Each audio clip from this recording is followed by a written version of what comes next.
I want to share a little something with you. And, I'm not quite sure where this would fit, but it's got to do with religion. And I draw this from Baruch Spinoza, from his theological, political treatise. And he writes about the Jewish teaching. Now, this was published in 1883. So he tells us that the Jewish teaching does not suggest a secondary source. And by this, what he is saying is that to them, gains through transactions are from God. They desire nothing, but God does dispose their hearts towards whatever it is that they desire. They do not think, but God tells them in the ways of thoughts. Now, I don't know about you, but to me, that means that, we can't go to the bathroom without God telling us it's okay.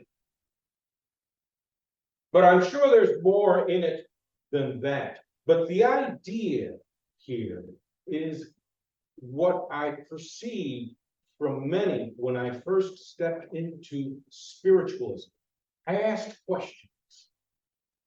And the responses was always something along the lines, Spirit will tell you, Spirit does this, Spirit does that. You can't do anything without Spirit. At least that was the way I interpreted it. And I'm reading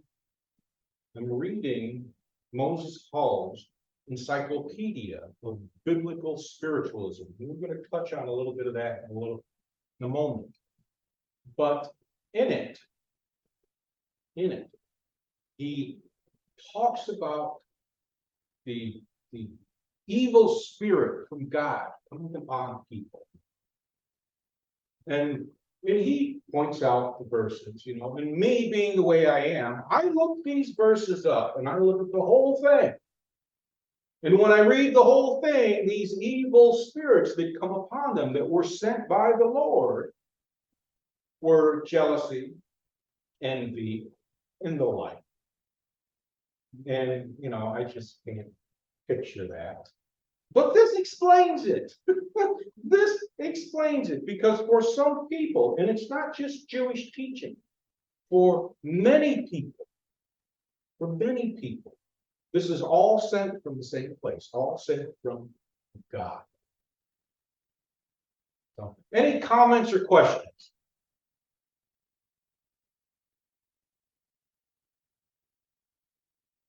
Any thoughts, Reverend Thomas? I don't see you out here, so I have to stop and look and question.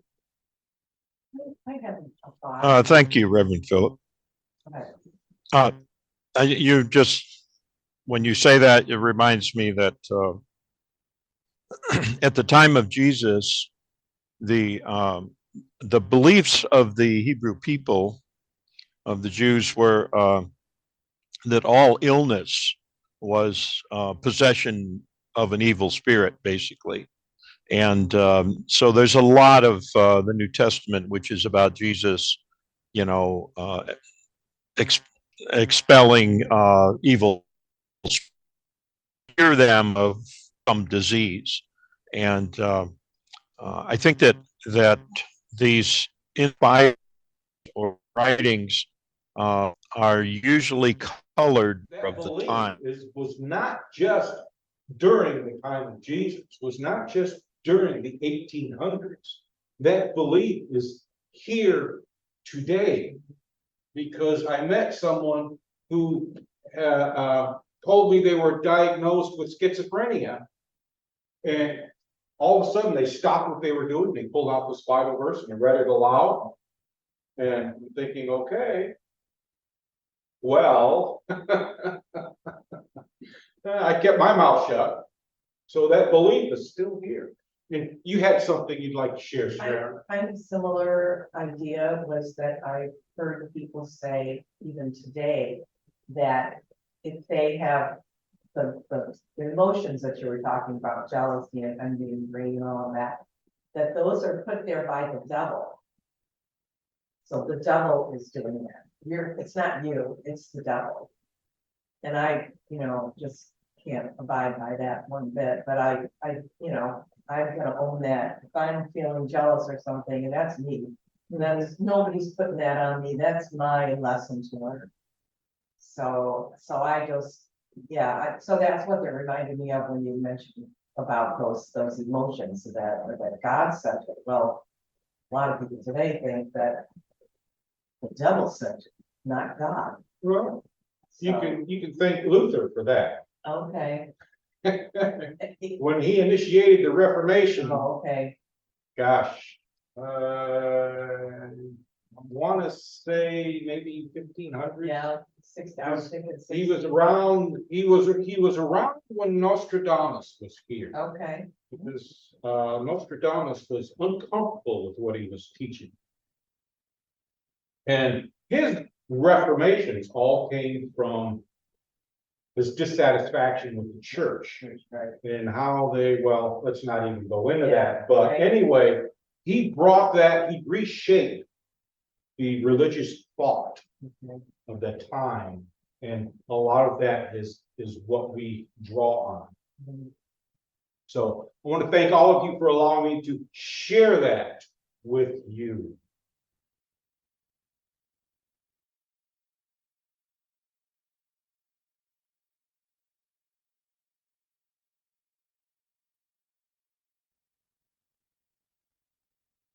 So I want to share a little something that I came across while researching for the new class that I was volunteered for about spiritualism in the Bible. And, at the time when Moses Hall wrote this, he was also a member of the National Spiritualist Association, which is known today as the National Spiritualist Association of Churches. And one of their affiliates is the Michigan Spiritualist Organization. So anyway, at the time when spiritualism was developing, they've got all this backlash from the mainstream religion. And so some of the ways they looked to be accepted was they went into the Bible and they adopted the stories of the Bible. And they did this because the prophets, they connect with the mediums, prophecy with mediumship, and this helped them. So if you are interested in learning about mediumship or even spiritualism, the Old Testament is a good place to start. Although I would recommend that you bypass Samuel, unless you like blood and gore.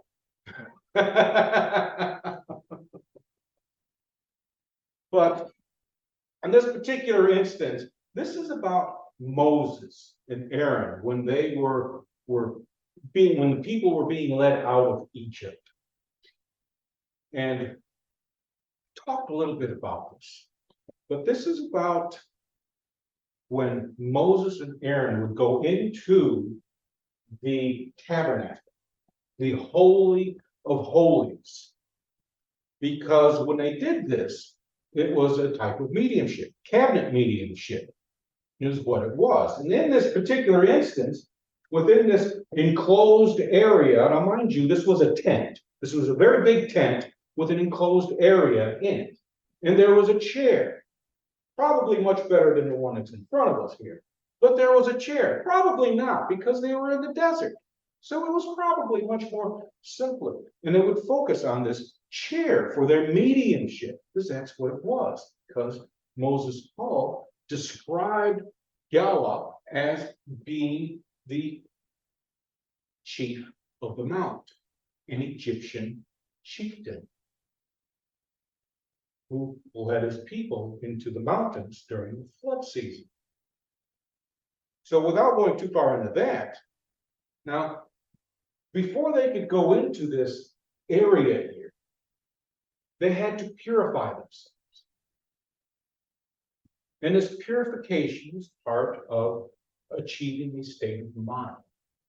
We have to be receptive. You've heard me say this over and over again. You have to be receptive. So, in this particular instance, these methods of purification, and there are a lot of them. I'm sure you've read books on mediumship, and these mediums tell you how they prepare themselves. Some of them fast. Andrew Jackson would fast for several days before he did his mediumship.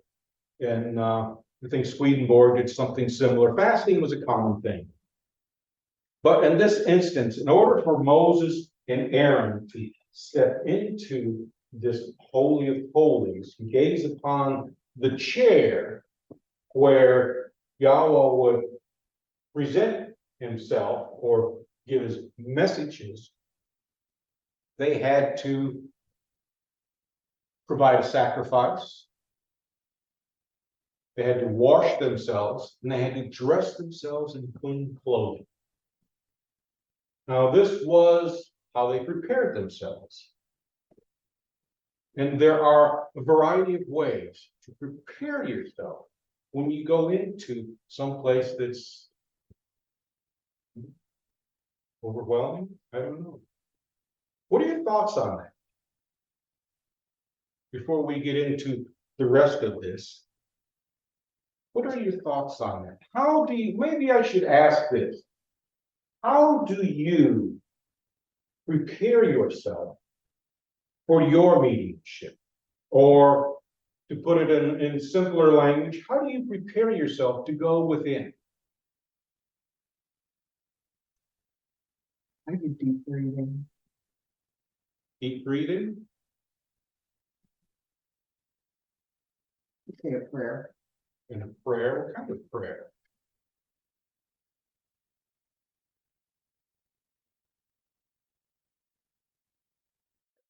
Just basically asking the guides, highest guides, come in and share a message with me. Something will help me get to the next rung, so to speak. All right. Help me to vibrate at a higher level. It's pretty simple. And what does the breathing do for you? It settles me down and gets it kind of puts my brain in a pattern. But it settles me down. I'm a fidgety kind of person. So focus, because it gives me a focus. Okay. How about you, Ken? How do you prepare yourself? I was listening to Beth, I don't really want to expound again, but I do, but we don't have time. Yeah, what she said is right, deep breathing. Eckhart Tolle in his books on silence. I've been rereading those, and those are powerful. And I had kind of an epiphany because I spent a lot of time in the transcendental meditation movement. And when they try to teach you, the one thing they keep asking after a practice meditation is, well, was it easy? It started driving me nuts because, well, yeah, compared to digging a ditch, yeah, it was easy. But this little epiphany came on me, and it came by doing what Beth is talking about and what Eckhart Tolle talks about. Let the breath lead you to silence. You don't have to do anything, just let your breath. Be aware of your breath, taking down silence. And it worked. And I've been meditating for 50, 60 years. I know things about it. And that epiphany came to me, and yeah, this is easy. It's like engaging your mind in mortal thought and then not engaging it in mortal thought. And you're just sitting there doing nothing. And it came to me, that's it. That's the easy part. Your mind is just, you're not engaged in mortal thought anymore. You're just observing quietly, silently, easily, and I said, that's it, right there.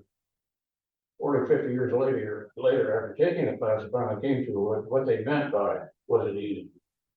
So that's it. And breath is good. The one thing I've done is preparing for meditation is the deep breathing thing and chant. Chant will lead you into it. And you can do these things on a mortal level, and they have consequences later. They come to the chant leads you in. Krishna Das did a lot of, it was chanting, a lot of CDs out there, and I listened to his, and those are powerful too. He's one of the best ones there is. And that will take you down in silence. So that's what that is. Exactly. Anybody use chants? We'll try one, just a very simple one, because chants are about harmonizing, setting up a resonance. And a very simple one is just Om. So take a deep breath, relax, and then you say, Om. While you are intoning that sound, I want you to also be mindful of how it sounds, how it feels, how your lips feel, your throat, the rest of your body. Now, it's part of a meditation, so I don't want you to get hung up on it, but I want you to try and expand your awareness to include that experience.